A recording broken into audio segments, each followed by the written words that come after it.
Hi, boys and girls, welcome back. This week, we are going to begin discussing the difference between fiction and nonfiction. Now, those are big fancy words. Fiction means fake, it's make believe, and nonfiction means real, it means that it is true. To start us off today, we are just going to talk about the different things that you will find that will help you identify when a book is fiction. We're reading a story called Apple Trouble, and in this story, you are going to see that a fiction book tells a story. So the author writes fiction to tell a story for us to enjoy. A fiction book is also going to have characters. Now, characters can be different. They can be humans, like in the story Stand Tall, Molly Lou Melon that we read last week. Sometimes a book can have characters that are animals, like in Hooray for Wadney Wat that we read last week. So the characters in that book were mice.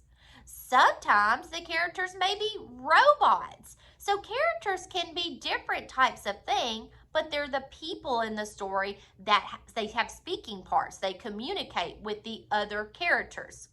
Now, fiction books are also going to have a setting. Setting is a fancy word for where the story takes place. So in the book Stand Tall, Molly Lou Melon, that story mostly took place at school. In Hooray for Wadney Wat, that story also mostly took place at school. And in this book, you're going to find that the hedgehog and the hedgehog's friends, that this story takes place where they live, which is in the forest. A fiction book is also going to have a problem and a solution. So boys and girls, a problem is basically just what goes wrong in the story. It's a problem that the character has. Something's just not going right.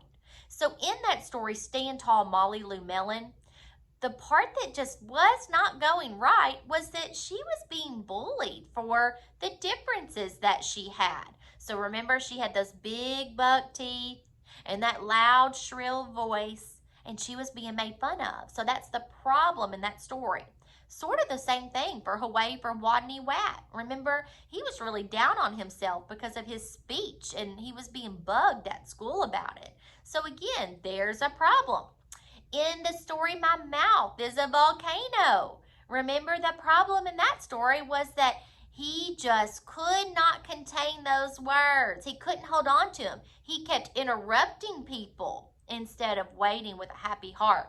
So we've read lots of different books over the last few weeks that have helped us to see what fiction looks like. Remember, it tells a story.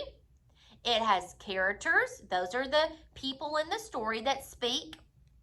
It has a setting. That means that it takes place somewhere. It has a problem. That means that something goes wrong. And it has a solution. That means that that problem is solved in some way. So that character finds a solution for their problem. They end up figuring out how to fix their problem. So as we're reading this story today, I want you to be thinking about the different types of fiction that we just discussed. Does this book tell a story? Who are the characters? Where does the story take place? Does the character have a problem? And is that problem solved? I hope that you enjoy the story, and after we're done reading, we'll talk about the different elements of fiction that we saw in this book. Apple Trouble. Hedgehog had just finished building her winter nest under the old apple tree. Not too large and not too small, just right for the nice long winter sleep. Suddenly, a juicy red apple landed on her back. "Ouch!" squeaked Hedgehog. She curled into a spiny ball, hoping it would fall off.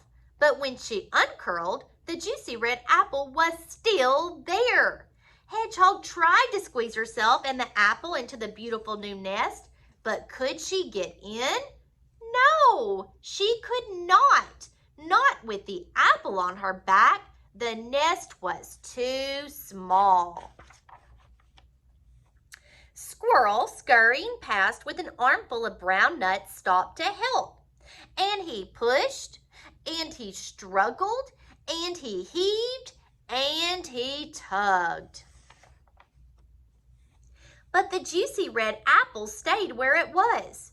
Worse still, 3 of Squirrel's brown nuts got caught in Hedgehog's spines. So now she had a juicy red apple and 3 brown nuts on her back. "Oh dear," wailed Hedgehog. "Winter is coming and I can't get into my nest. What will I do?" "Try rolling on your back," snorted Pig, trotting up. "That'll get rid of it all." Hedgehog threw herself on the ground. Her little legs paddled in the air as she twisted and wriggled and rolled. "Has it all gone?" she asked hopefully, scrabbling to her feet.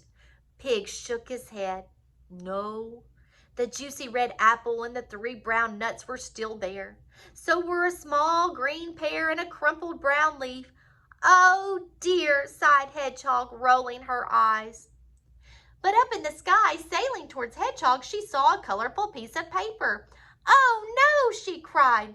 This way and that she ran as fast as she could.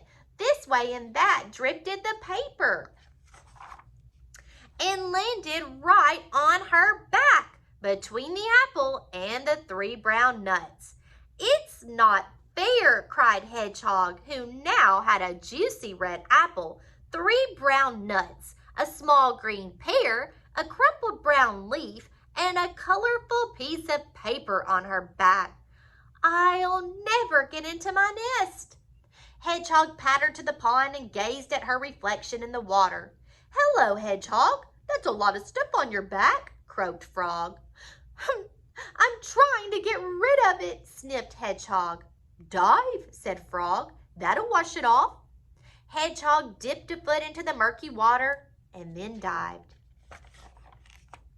Splash! Her friends watched Hedgehog bobbing up and down. The juicy red apple, the 3 brown nuts, the small green pear, the crumpled brown leaf, and the colorful piece of paper were all still there. So was a pink water lily. "Glug, glug, glug," gurgled Hedgehog as the others heaved her out of the water. She did look funny. But Hedgehog did not find it funny. "Stop laughing," she spluttered and stamped her feet on the ground. "Where am I going to sleep?" Pig and Squirrel looked worried. So did Frog. "I do have one last idea," oinked Pig. "Squeeze through that hedge over there. That'll brush everything off." So Hedgehog closed her eyes and squeezed herself through the thick leaves. But did it get everything off her back? No, it did not. It was all still there. So were 4 ripe blackberries, and there, staring at her with a look of great surprise, stood Goat. "Oh," cried Goat, "you've brought lunch." "Help yourself," said Hedgehog. "Take it all." "Yippee!" brayed Goat.